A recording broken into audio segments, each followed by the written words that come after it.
Hi hello everyone, welcome back to my YouTube channel. मैं CA Deepa Gupta आज आपके साथ डिस्कशन करने वाली हूँ आईटीआर फाइलिंग के बारे में। जैसा कि आप सभी को पता है आईटीआर फाइलिंग सीजन ऑन है। हमारा फाइनेंशियल ईयर 22-23 जो है वो अभी रिसेंटली क्लोज हो चुका है और हम आज खड़े हैं at the end of the month of June. 31 जुलाई जैसा कि आप सबको पता है आईटीआर फाइलिंग की डेट होती है अदर देन ऑडिट केसेस के लिए। तो ऑलमोस्ट एक ही महीना रह गया है आईटीआर फाइलिंग के लिए। तो अब आज हम इस वीडियो में डिस्कस करेंगे कि क्या क्या रेडीली जो है आपको डॉक्यूमेंट्स रखने पड़ेंगे, जैसे कि जब आप अपने टैक्स कंसल्टेंट के पास अपनी आईटीआर के लिए जाएं तो ना तो उनको प्रॉब्लम हो ना ही आपको टाइम लगे उन डॉक्यूमेंट्स को अरेंज करने के लिए। तो लेकिन ये स्टार्ट करने से पहले मैं एक बहुत ही इम्पॉर्टेंट चीज़ आप लोगों से पूछना चाहती हूँ कि क्या आपने अभी तक अपना पैन और आधार लिंक किया? Because 30 June is the last date for linking PAN and आधार।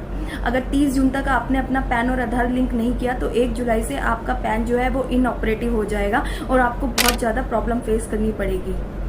जहाँ पर भी पैन की रिक्वायरमेंट होती है, जैसे कि आपके डीमैट अकाउंट में या आपका टीडीएस कहीं कट रहा है तो टीडीएस आपका हायर रेट से कटेगा, या डीमैट अकाउंट में जहाँ पे भी कोई ट्रांजैक्शन आपको करनी है तो आप नहीं कर पाएंगे, या और भी अदर जगह पे जहाँ पे भी पैन की मैंडेटरी रिक्वायरमेंट है जो कि ऑलमोस्ट हर जगह है आजकल, तो वहाँ पे आपको जो है बहुत ज़्यादा डिफिकल्टी फेस करनी पड़ेगी। तो इसलिए अगर आपने अभी तक पैन आधार लिंक नहीं किया है तो 30 जून लास्ट डेट है, आप उससे पहले जो है पैन और आधार को लिंक कर लीजिए। और ये बहुत ही सिंपल है। आप इनकम टैक्स इंडिया की वेबसाइट पर जाएंगे, वहाँ पर आपको लिंक आधार जो है उसका जो है साइन मिल जाएगा। वहाँ पर जाके आप क्लिक करेंगे तो आपको नेसेसरी डिटेल्स डाल के आप जो है पैन और आधार को अपने लिंक कर सकते हैं, उसमें कोई प्रॉब्लम नहीं आएगी आपको। ठीक है, तो अब हम आते हैं अपने आज के टॉपिक पे, आईटीआर फाइलिंग।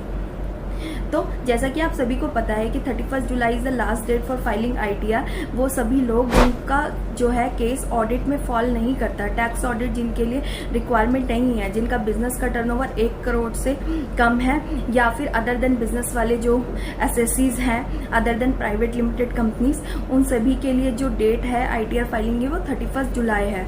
तो अभी एक ही महीना रह गया है, तो इसलिए हम लिस्ट डाउन कर लेते हैं कि क्या क्या जो है चीज़ें आपको रेडिली अवेलेबल रखनी पड़ेगी फॉर फाइलिंग योर आईटीआर। जैसे कि आप जब टैक्स कंसल्टेंट के पास जाएं तो आपको जो है आईटीआर फाइल कराने में टाइम न लगे और आपका एक ही बारी जाने पे काम हो जाए। तो रिक्वायरमेंट्स क्या क्या हैं? अब सबसे पहले तो हम सैलरीड इंडिविजुअल्स के बारे में बात करते हैं। अगर आप सैलरीड इंडिविजुअल है, आप सैलरीड पर्सन है, आपकी सैलरी आती है कहीं से, तो आपके पास अपना फॉर्म 16 होना चाहिए जो कि आपको अब तक कंपनी से मिल चुका होगा। फॉर्म 16, आप अपनी बैंक स्टेटमेंट रेडीली अवेलेबल रखिए। कंसल्टेंट उसमें से जो है रेलिवेंट ट्रांजेक्शन्स देखेगा, इंटरेस्ट वगैरह आता है बैंक का, तो वो सब चीज़ें जो है बैंक स्टेटमेंट से चाहिए होती है। इसके अलावा आपने जो भी इन्वेस्टमेंट्स करी हैं, आपने जो भी इंश्योरेंस ले रखा है, एलआईसी ले रखा है आपने, या कोई भी और लाइफ इंश्योरेंस ले रखा है, मेडिक्लेम ले रखा है, ठीक है, तो उस सब की डिटेल्स आपके पास होनी चाहिए। रेलेवेंट डॉक्यूमेंट्स आपके पास रेडीली अवेलेबल होना चाहिए, या कि आपने एनपीएस में कोई इन्वेस्टमेंट कर रखी है। ठीक है, यही तो हुई ये एक चीज डिडक्शंस की बात। और इसके अलावा अगर आपकी कोई रेंटल इनकम आ रही है, अगर आपकी किसी भी जो है हाउस प्रॉपर्टी से रेंटल इनकम आ रही है, तो आपके पास जो है हाउस प्रॉपर्टी की डिटेल्स रेडीली अवेलेबल होनी चाहिए। ठीक है, कितना आपका ड्यूरिंग द ईयर अप्रैल 22 से लेकर एंड मार्च 23 तक कितना आपका रेंट आया, कितना उस पे आपने हाउस टैक्स दिया, उसकी डिटेल्स आपके पास रेडीली अवेलेबल होनी चाहिए। अगर आपने हाउस के लिए लोन ले रखा है, अगर आपने हाउसिंग लोन ले रखा है, तो कितना आपने जो है वो लोन रीपे किया। लोन रीपेमेंट में भी 2 चीज़ें होनी चाहिए आपके पास अलग अलग। एक तो प्रिंसिपल रीपेमेंट आपने कितना किया और इंटरेस्ट का पेमेंट कितना किया, बिकॉज दोनों की डिडक्शंस अलग अलग सेक्शंस में, अलग अलग हेड्स में मिलती हैं। वो आप जब अपने बैंक से मांगेंगे तो बैंक आपको उसका सर्टिफिकेट दे देता है कि ड्यूरिंग द ईयर आपने कितना इंटरेस्ट का पेमेंट किया और कितना प्रिंसिपल का पेमेंट किया। तो ये चीज़ें आपके पास जो है रेडीली अवेलेबल होनी चाहिए।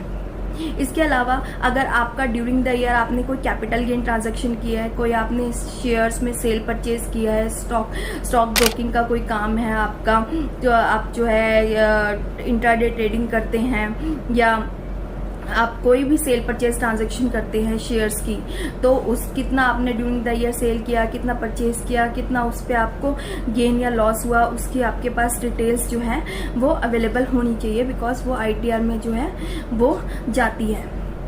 ठीक है। इसके अलावा कोई भी आपकी और इनकम आ रही है किसी भी और सोर्स से, लाइक आपकी कोई कमीशन इनकम आ रही है, कोई इंटरेस्ट आ रहा है कहीं से, ठीक है, बैंक से या किसी और जगह से, किसी अदर देन बैंक कोई एंटिटी है वहां से, या किसी पर्सनल के इंडिविजुअल से कोई इंटरेस्ट आ रहा है, तो वो सब आपके पास जो है अवेलेबल होना चाहिए। डिविडेंड कोई आ रहा है तो वो चीजें, आप ये सारी चीजें जो है अपना लिस्ट डाउन करके अपने कंसल्टेंट के पास जाएंगे, जैसे कि आप जब उनको ये सारी चीजें बता देंगे तो वो अपने आप सारी चीजों को समझ के और ITR फाइल कर देंगे। उससे क्या होगा कि आपका भी टाइम बचेगा और उनको भी कोई प्रॉब्लम नहीं होगी, और आपकी सही तरीके से सही वे में आपकी ITR जा पाएगी, कोई मिस्टेक के कोई चांसेस नहीं रहेंगे। तो आई होप आपको आज का ये वीडियो अच्छा लगा होगा। अगर ITR फाइलिंग से रिलेटेड आपकी कोई भी क्वेरी है तो आप मुझे कमेंट करके बता सकते हैं, मैं उसका जो है रिस्पॉन्स करने की पूरी कोशिश करूंगी, और मैं उसका डेफिनेटली रिस्पॉन्स करूंगी। तो आपकी कोई भी क्वेरी हो related to the ITR filing, related to GST, income tax, आप मुझे कमेंट करके अपनी क्वेरी जो है पूछ सकते हैं। Thank you.